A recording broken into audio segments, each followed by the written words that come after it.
Ճամբարակ համայնքի Անտառամեջ գյուղում կա գրանցված 181 բնակիչ, սակայն փաստացի բնակվողների թիվը 105 է։ Տեղի դպրոցում սովորում է 17 աշակերտ։ 12-ամյա կրթական համակարգով դպրոց է գործում, սակայն բնակիչները մտավախություն ունեն, որ այն կարող է միավորումից հետո փակվել։ Նման սցենարի դեպքում խնդիր կդառնա ոչ միայն երեխաների տրանսպորտի հարցը, այլև մեկ տասնյակ տեղաբնակներ անգործ կմնան։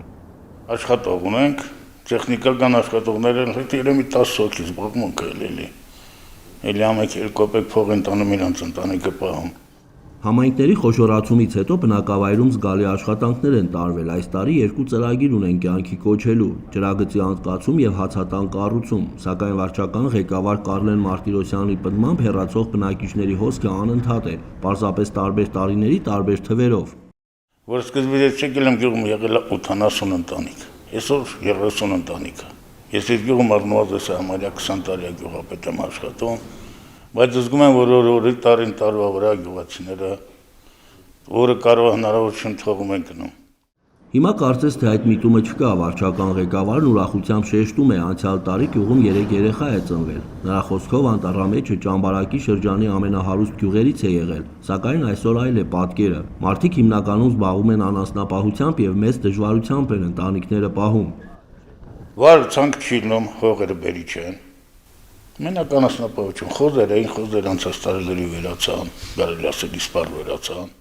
Նույն խնդրի առաջ են կանգնել հարևան գյուղի Ծորավանքի բնակիչները, որտեղ եւս խոզերի մասսայական անկում էր արձանագրվել։ Այս գյուղն ունի գրեթե նույնքան գրանցված բնակիչ, որքան Անտառամեջում է, սակայն փաստացի բնակվողների թիվն ավելի շատ է՝ 145 մարդ։ Տեղի տարրական դպրոցում սովորում է 11 աշակերտ։ Ծորավանքցիների ապրուստի միջոցը անասնապահությունն է, մասամբ նաև հողագործությունը։ Գյուղամիջյան ճանապարհների վիճակը բարդացնում է նրանց առանց այն էլ ծանր աշխատանքը։ Բնակիչներն անհամբերությամբ են սպասում այս տարվա ճանապարհաշինական ծրագրին։ Սուբվենցիոն ծրագրերով նախատեսված է մուտքի կամրջից մինչև 300 մետր տուֆապատում, հələ որ այդքան է, մնացածն երևի տարվա ընթացքում ծրագրեր կլինեն։ Ծորավանքի միակ խանութն այլևս չի գործում, գյուղը գազաֆիկացված չէ, բնակիչները ջեռուցումն ապահովում են վառելափայտով եւ աթարով։ Հայանտառը ձմեռվա այդ սեզոններին վառելափայտ է տրամադրում, բայց դե էլ չի հերիքում, շատ է ցուրտ լնում։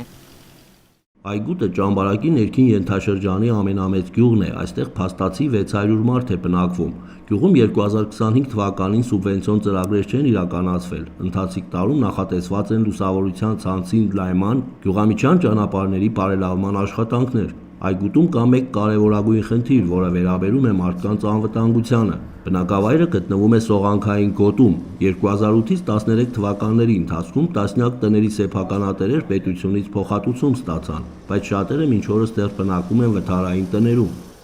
Օգտվել են 79 տնտեսություն նախկինում,